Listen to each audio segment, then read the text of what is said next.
ముఖ్యంగా ఆటో డ్రైవర్లు. ఇవాళ ఆటో డ్రైవర్ల జీవితాలు పూర్తిగా అధ్వాన్నమైపోయినాయి. రేవంత్ రెడ్డి గారు ఇలా పేరుకు ఉచిత బస్సు అన్నాడు, ఆడోళ్ళకు ఫ్రీ అన్నాడు, మగోళ్లకు డబుల్ టికెట్ కొడుతున్నాడు.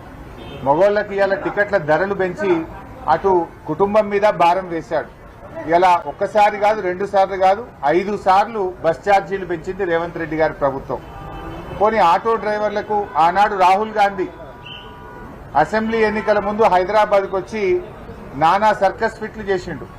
సినిమా యాక్టర్ల కంటే ఎక్కువ యాక్టింగ్ చేసిండు రాహుల్ గాంధీ. ఆ రోజు చిక్కడపల్లి సెంట్రల్ లైబ్రరీలో, అశోక్ నగర్ లైబ్రరీలో వెళ్లి కూర్చొని, మెట్ల మీద కూర్చొని, కాంగ్రెస్ వస్తే మొదటి ఏడాది 2 లక్షల ప్రభుత్వ ఉద్యోగాలు ఇస్తామని చెప్పి నిరుద్యోగులను మరి మోసం చేసి ఆనాడు వాడుకొని వేడుకొని ఓట్లు డబ్బలేసుకొని ఇవాళ నిరుద్యోగ యువతి యువకులను వదిలేసిండు రాహుల్ గాంధీ కాంగ్రెస్ పార్టీ. అదేవిధంగా ఆటో డ్రైవర్లను ఆనాడు రాహుల్ గాంధీ హైదరాబాద్ వచ్చి ఇదే యూసఫ్గూడాల, ఇదే జూబ్లీ హిల్స్ నియోజకవర్గంలో యూసఫ్గూడాలో రాహుల్ గాంధీ ఆటో ఎక్కి ఆటో కార్మికులకు అరచేతిలో వైకుంఠం చూపించాడు. ఏం చెప్పిండు రాహుల్ గాంధీ? కాంగ్రెస్ పార్టీ మేనిఫెస్టోలో ఆనాడు రాహుల్ గాంధీ కాంగ్రెస్ అధికారంలోకి వస్తే నెలకు 12,000 రూపాయలు ఆటో కార్మికులకు ఇస్తామని చెప్పారు. ఆటో నగర్ నిర్మిస్తామని చెప్పారు. అదేవిధంగా సంక్షేమ బోర్డు ఏర్పాటు చేస్తామన్నారు. ఆటో కార్పొరేషన్ ఏర్పాటు చేస్తామన్నారు. బోర్డు లేదు, కార్పొరేషన్ లేదు, ఆటో నగర్ అసలే లేదు. ప్రమాద బీమా 10 లక్షలకు పెంచుతామన్నారు, పత్తా లేదు. మరి ఇస్తామన్న 12,000 రూపాయలు పత్తాకు లేదు. ఇవాళ కాంగ్రెస్ పార్టీ ఈ రాష్ట్రంలో 5 నుంచి 6 లక్షల ఆటోలు ఉంటాయి.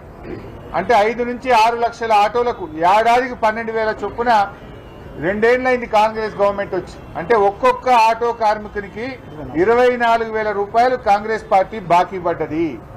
ఈ 24,000 రూపాయలు రాష్ట్రంలోని ఆటో కార్మికులకు చెల్లించాలని బీఆర్ఎస్ పార్టీ డిమాండ్ చేస్తుంది. రేవంత్ రెడ్డి ఢిల్లీకి అయితే మూటలు మోస్తున్నావు కదా, నీ వాటాల కోసం మంత్రులు నువ్వైతే తన్నుకుంటున్నారు కదా, మరి వాటికి పైసలు ఉంటాయి కానీ మా ఆటో కార్మికులకు నెలకు 1,000 రూపాయలు ఇవ్వడానికి లేవా నీకు? నెల నెల కప్పం కడుతున్నావు ఢిల్లీకి, మూటలైతే బాగానే మోస్తున్నావు. మరి మా ఆటో కార్మికులు అంటే ఎందుకు అంత చిన్న చూపు? 1,00,000 కోట్ల రూపాయలు పెట్టి మూసి సుందరీకరణ చేస్తా అన్నావు, చెయ్యి వద్దంటలేము. 1,00,000 కోట్లతో ఫ్యూచర్ సిటీ కడతా అని మొన్న కొబ్బరికాయ కొట్టొచ్చినావు, చెయ్యి మేము వద్దంటలేము. మరి 1,00,000 కోట్లేమో దొరుకుతాయాడికి 1,000 రూపాయలు దొరుకుతలేవు ఆటో కార్మికులకు ఇవ్వడానికి? 1,00,000 కోట్లు ఖర్చు పెడుతున్నావు కదా మూసి సుందరీకరణకు, ఫ్యూచర్ సిటీకి, అందాలకు, సోకులకు ఖర్చు పెడుతున్నావు, పెట్టిన మేము వద్దంటలేము. మరి మా ఆటో కార్మికులంటే ఎందుకు అంత నీకు పట్టింపు లేదు? రాహుల్ గాంధీ గారు మరి నువ్వు ఆనాడు ఓట్లు వేయించుకున్నాడు, ఆటో ఎక్కి తిరిగినావు, మళ్ళీ రావు హైదరాబాద్కు? నువ్వు మళ్ళీ హైదరాబాద్కు వస్తే మొత్తం ఆటోలన్నీ తెచ్చి శంషాబాద్ ఎయిర్పోర్ట్ లో బీటానికి అడ్డం పెట్టి మా ఆటో కార్మికులని నిలదీస్తారు, జాగ్రత్త.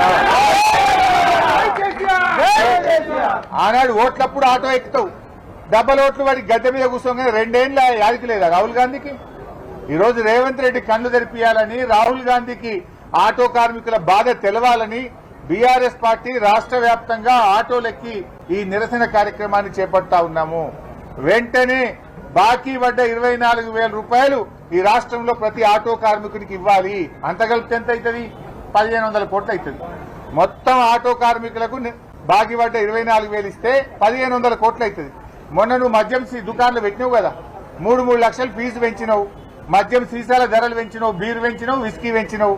మొన్న మద్యం అప్లికేషన్ల మీద నీకు 3,000 కోట్ల రూపాయలు డబ్బు వచ్చింది కదా, ఒక సగం ఇచ్చేయి, మా ఆటో కార్మికులను యాడ్ చేసుకుంటారు.